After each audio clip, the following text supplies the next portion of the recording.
Sekali lagi, shalom. Sudah diberkati, amin. Puji nama Tuhan. Hari ini saya agak sedikit gembira. Bukan cuma sedikit ya, banyak kayaknya. Karena teman saya Nelly dari Mori Atas sempat datang. Karena kebetulan kemarin keluarganya mengalami duka di Tone. Tone di mana kah? Sambiut ya. Saya tidak tahu Tone di mana. Dia sudah sampai. Iya kan? Saya pernah ketemu Nelly ini teman sekolah saya waktu di SMA. Ya, kemudian saya tahu dia ada di Banggai itu waktu dia bawa foto di keraton. Saya langsung cepat chat, ya kan? Dia bilang nanti kembali dari Tone baru. Dan tadi malam saya bujuk-bujuk dia untuk ibadah di sini. Terima kasih Nelly ya sudah sempat datang. Dia orang Taliwan, sebelah kampung dengan tempat kami di Tomata, sekitar 2 kilo kayaknya ya, 2-3 kilo. Oke, puji nama Tuhan. Hari ini kita bersuka cita saudara karena saudara dan saya ada dalam anugerahnya Tuhan. Kenapa saya bilang demikian saudara? Karena bicara tentang keselamatan, hanya kekristenan, Allah yang kita sembah adalah Allah yang tidak menuntut. Amin. Kenapa? Karena kalau bicara keselamatan saudaraku, Yesus bilang bahwa dia yang berikan hidupnya supaya saudara dan saya diselamatkan. Wow, itu anugerah yang besar. Di tempat lain saudaraku sering diajarkan bahwa untuk mencapai keselamatan kita harus bikin ini, lakukan ini. Harus taat ini dan itu saudara. Tapi kekristenan mengajarkan keselamatan hanya dengan percaya. Puji Tuhan. Maka hari ini saudara kita akan sama-sama belajar kebenaran firman Tuhan. Sudah bisa? Oke. Iya. Seberapa besar aku percaya kepada Yesus Kristus? Ini pertanyaan saudara. Seberapa besar saudara dan saya waktu menjadi orang Kristen, saudaraku, di tengah-tengah pergumulan, di tengah-tengah masalah, tantangan, apa yang kita ingin capai tidak dijawab oleh Tuhan. Seberapa besar saudara akan tetap memilih untuk percaya kepada Kristus? Itu pertanyaan yang saya juga sedang gumuli. Kenapa? Karena kalau cuma mau bilang percaya, gampang saudara. Anak-anak kecil juga kalau kita tanya, percaya sama Tuhan Yesus? Semua bilang, percaya. Tapi apakah percaya hanya seperti itu saudara? Karena Alkitab banyak menceritakan bahwa untuk menghasilkan sebuah kepercayaan yang teguh saudara, harus diuji dalam satu proses yang panjang. Sampai kemudian di akhir daripada proses itu, dia melihat bahwa dia tetap percaya sama Tuhan Yesus. Oke, kita akan lihat yang pertama, definisi percaya menurut Kamus Besar Bahasa Indonesia. Baik. Percaya itu mengakui atau yakin bahwa sesuatu memang benar atau nyata. Kepadanya, ceritanya, atau akan kabar. Dan seterusnya, dan seterusnya. Percaya sama Kristus Yesus artinya mengakui atau meyakini adalah suatu kebenaran yang pasti dan nyata. Itu percaya. Jadi hari ini saudaraku, apakah saudara percaya seperti apa yang diartikan tadi, bahwa percaya kepada Kristus Yesus Kristus adalah mengakui atau meyakini bahwa apa yang Yesus lakukan buat saudara dan saya, apa yang Yesus janjikan buat saudara dan saya adalah satu hal yang pasti dan benar. Itu percaya. Tapi Tuhan, sepertinya tidak ada jalan ini Tuhan. Di situ saudara akan dilatih kepercayaan. Nah, kita akan lihat saudara contoh Alkitab tentang sebuah kepercayaan. Markus 5 ayat 21, kita lompat di 24. Kemudian seterusnya sampai ayat yang ke-34 kita akan baca bergantian saudara. Yang bawa Alkitab silakan buka, yang tidak sempat bawa juga ada di slide. Markus pasalnya yang kelima ayat 21, 24 sampai 34. Oke, ayat 21 saya baca, demikian bergantian sampai dengan ayat yang ke-34 ya.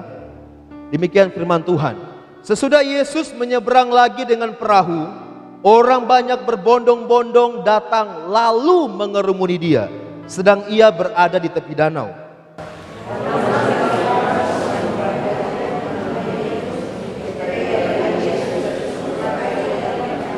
Oke, sebentar.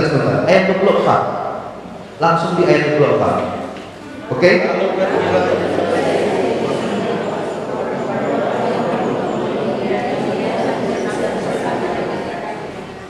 Ayat 25. Adalah di sini seorang perempuan yang sudah 12 tahun lamanya menderita pendarahan.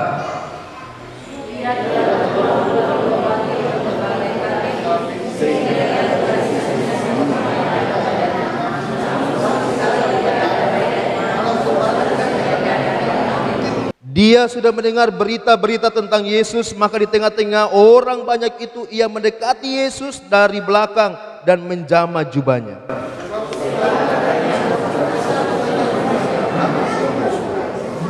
Seketika itu juga berhentilah pendarahannya dan dia merasa bahwa badannya sudah sembuh dari penyakitnya.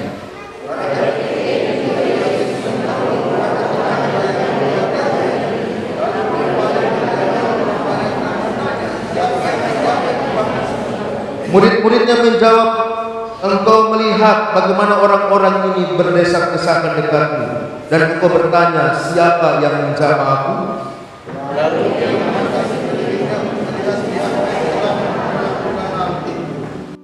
Perempuan itu yang menjadi takut dan gemetar ketika mengetahui apa yang telah terjadi atas dirinya, tampil dan tersungkur di depan Yesus dan dengan tulus memberitahukan segala sesuatu kepadanya.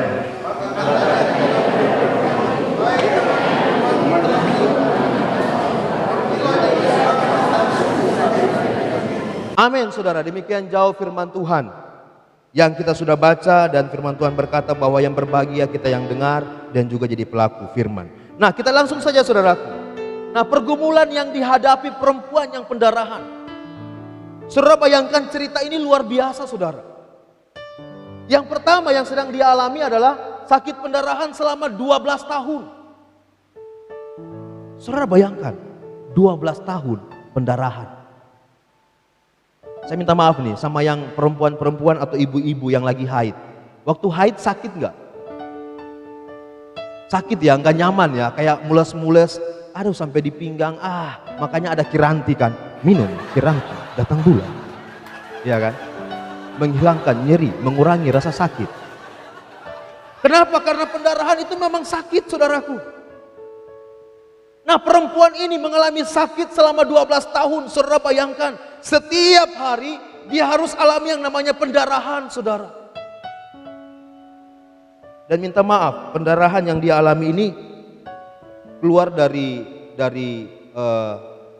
kemaluan perempuan. 12 tahun. Itu yang pertama. Kemudian saudaraku yang kedua, dia telah berupaya sedemikian rupa supaya sembuh. Caranya bagaimana? Dia datang sama tabib, dia datang sama dokter-dokter, dia datang sama orang-orang yang pintar, dan Alkitab catat semua hartanya habis, tetapi kenyataannya bukan semakin sembuh, tapi Alkitab tulis tadi saudaraku bahwa dia semakin buruk keadaannya. Bayangkan, 12 tahun bukan makin bagus, tapi malah makin parah. Saudara coba kalau ada di posisi ini, bagaimana keadaan kita?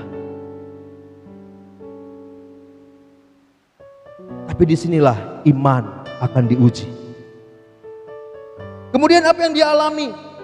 Waktu dia dengar tentang Yesus, dia mau ketemu Yesus, tetapi masalahnya adalah orang banyak berdesak-desakan menghalanginya.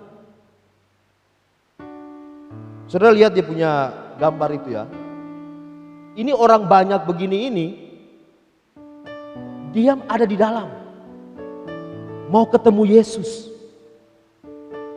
Kalau dibilang berdesak-desakan itu artinya baku-baku dorong. Pernah naik ini ya, sinabung kan? Atau pernah antar orang naik di sinabung? Iya kan? Itu orang bapikul, orang suka dorong. Di depan ibu-ibu, orang soba kancing. Karena kalau orang dorong ini ibu-ibu, orang dihaga.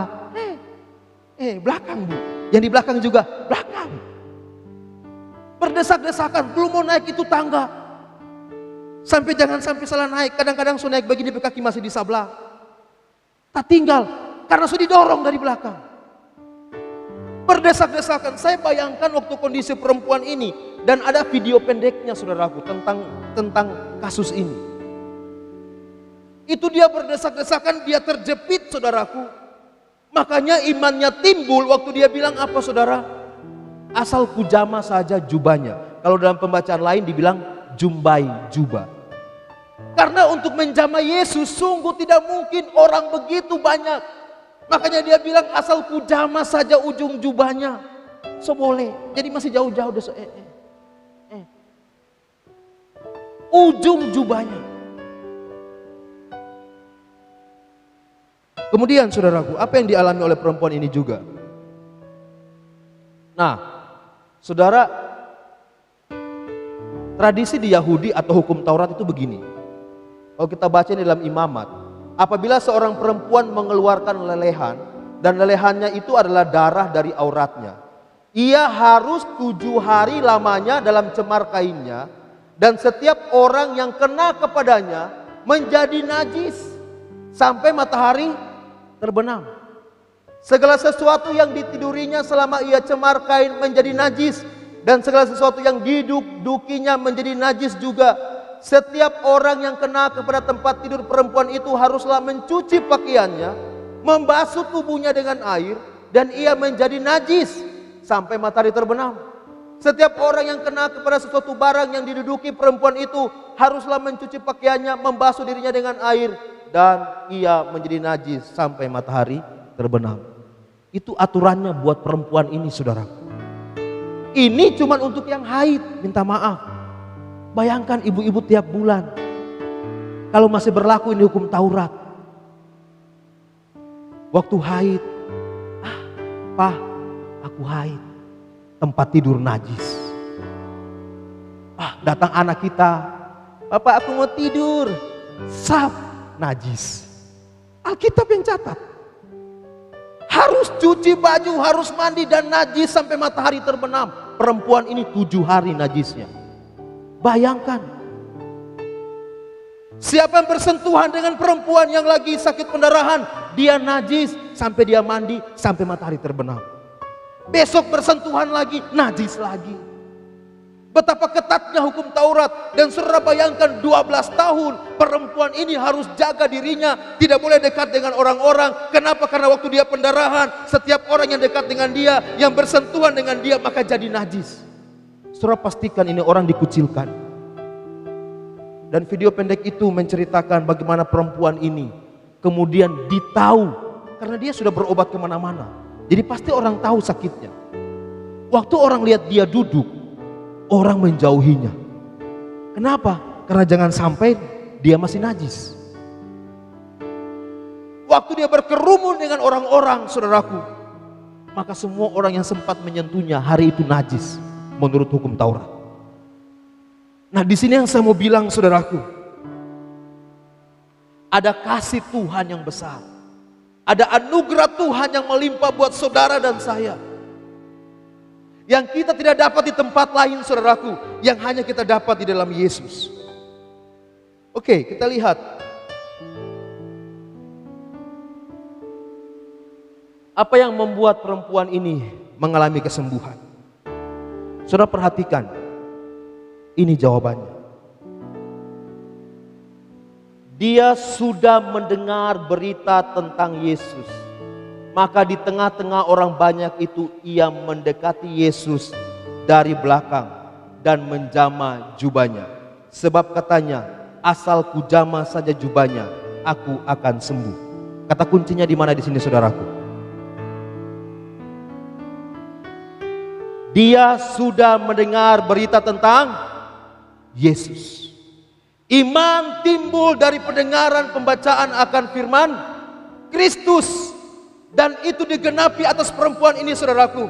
Waktu dia sakit selama 12 tahun, waktu dia berobat, tapi dia juga dengar berita tentang siapa Yesus. Yesus adalah seorang penyembuh. Yesus adalah pribadi yang maha kuasa. Yesus sering disebut Rabi. Yesus sering disebut Tuhan. Yang buta melihat, yang lumpuh berjalan, bahkan yang mati dibangkitkan. Saudaraku, perempuan ini dengar tentang Yesus. Dan waktu dia dengar tentang Yesus, imannya timbul. Imannya bangkit. Imannya dihidupkan. Selama 12 tahun rohaninya mati, saudaraku. Alkitab berkata, terkutuklah orang yang mengandalkan kekuatannya, manusia. Maka 12 tahun dia tidak bisa buat apa-apa. Kenapa? Karena dia pakai kekuatannya supaya dia sembuh. Dia pakai harta bendanya supaya dia sembuh. Oh kalau begitu jangan orang pergi ke dokter. Bukan. Kalau imanmu seperti itu, lakukan di dalam nama Tuhan Yesus. Karena perempuan ini dicatat waktu dia dengar tentang Yesus, ia memiliki iman kepada Kristus Yesus. Nah hari ini bagaimana orang mau imannya bertumbuh? Kalau minta maaf, orang jarang ibadah. Bagaimana orang mau dengar Yesus baik kalau kita nggak pernah bagikan tentang kebaikan Tuhan bagi saudara kita? Bagaimana orang bisa dengar Yesus itu memulihkan, membuat terobosan? Kalau kita jauh dari persekutuan, kita jauh dari doa, kita jauh dari pujian, kita tidak dengar lagu-lagu rohani yang membangkitkan iman kita, bagaimana? Karena Alkitab tidak catat perempuan ini disembuhkan, oh karena dia telah pelayanan. Perempuan ini disembuhkan, oh karena dia orang baik. Perempuan ini disembuhkan karena dia taat sama orang tuanya. Tidak ada dalam Alkitab. Perempuan ini disembuhkan karena dia beriman kepada Yesus. Katakan amin. Jadi bukan tentang siapa saudara untuk saudara dilawat oleh Tuhan.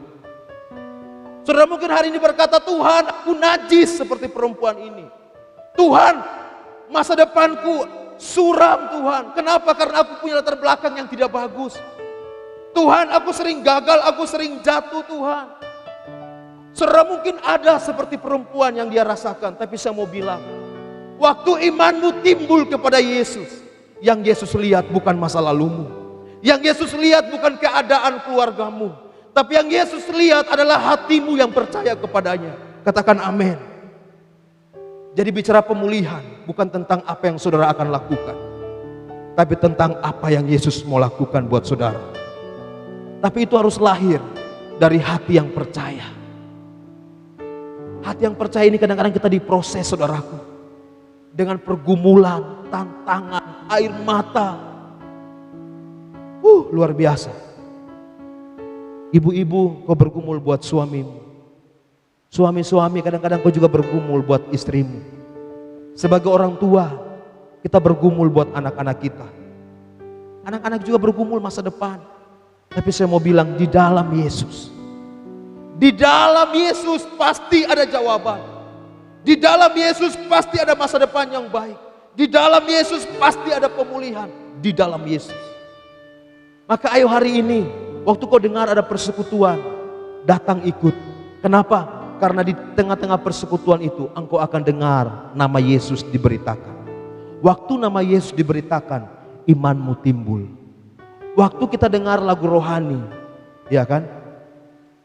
Misalnya tadi lagu persiapan konsistori apa lagi? Sekalipun ku berjalan dalam lembah kekelaman, kau besertaku, kau besertaku. Kita kuat. Waktu ada pergumulan, tapi saudara nyanyi lagu itu. Sekalipun aku dalam lembah kelam, engkau berjalan besertaku. Maka saudara imanmu dibangkitkan. Tapi kalau setiap dengar lagu, orang dengar yang ya sudah, itu yang lain yang dibangkitkan. Iya kan? Ada juga yang dibangkitkan tapi yang lain. Waktu anak-anak penari pergi acara nikah, DP Dero, dibangkitkan juga DP tarian tapi DP pantat. Gak boleh. Tapi waktu kita dengar pujian penyembahan itu, saya sering diberkati cuma karena lagu saudaraku. Waktu setel lagu, waktu kita lagi hatinya tidak damai, iya kan? Kita dengar lagu, itu kemudian jadi kita, Tuhan. Ini yang perempuan rasakan saudara.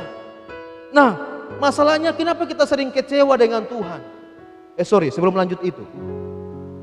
Apa yang Yesus katakan? Maka katanya kepada perempuan itu, hai anakku, imanmu telah menyelamatkan engkau.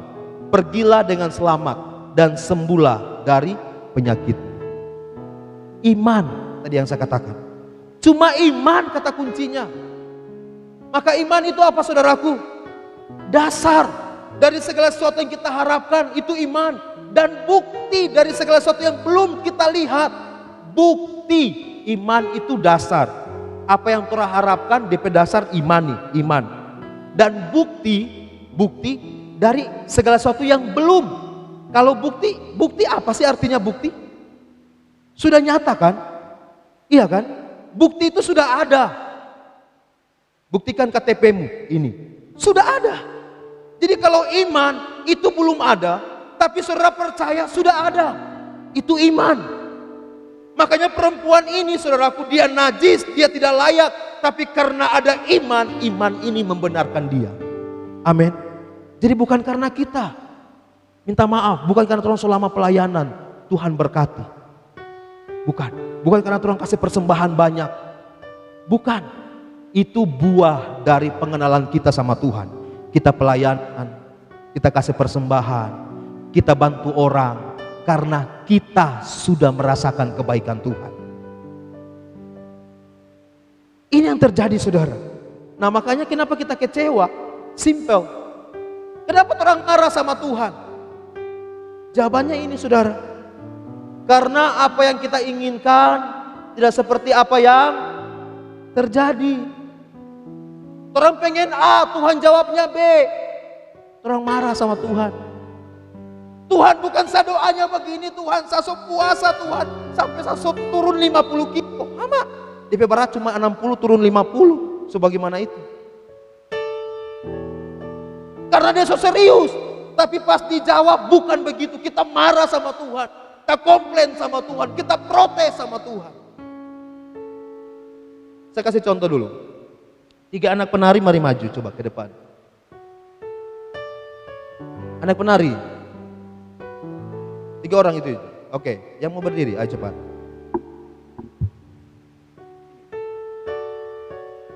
Belum banyak doi.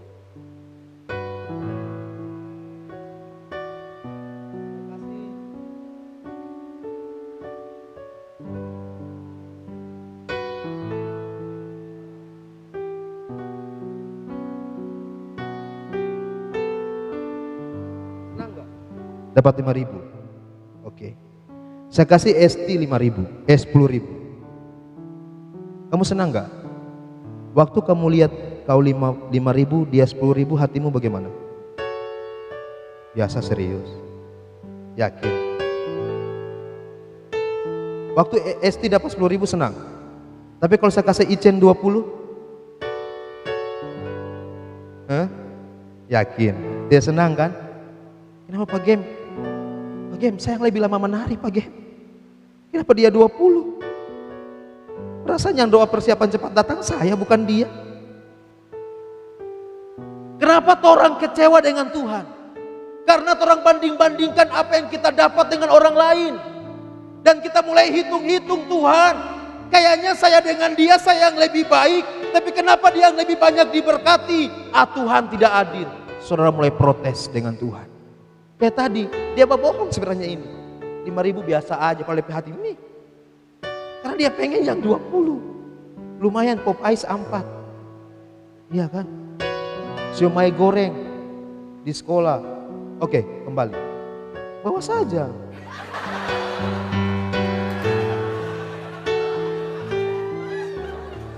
Maksudnya begini saudaraku, jangan bandingkan keadaan saudara dengan orang lain. Kenapa? Karena setiap orang punya porsi yang berbeda. Amin. Dia diproses Tuhan dengan porsinya masing-masing. Dan setiap pribadi akan memuliakan Tuhan dengan setiap prosesnya. Amin saudaraku. Maka hari ini ayo percaya sama Tuhan. Sepertinya tidak ada alasan untuk saudara percaya demikian, kata Abraham. Tidak ada alasan untuk dia percaya. Tapi dia tetap percaya. Bayangkan. Tidak ada alasan untuk percaya, tapi dia tetap percaya. Maka hari ini, kalau kita mau melihat kasih Tuhan, bukan tentang siapa saudara, tapi tentang hatimu kepadanya. Tuhan memberkati kita semua. Amin.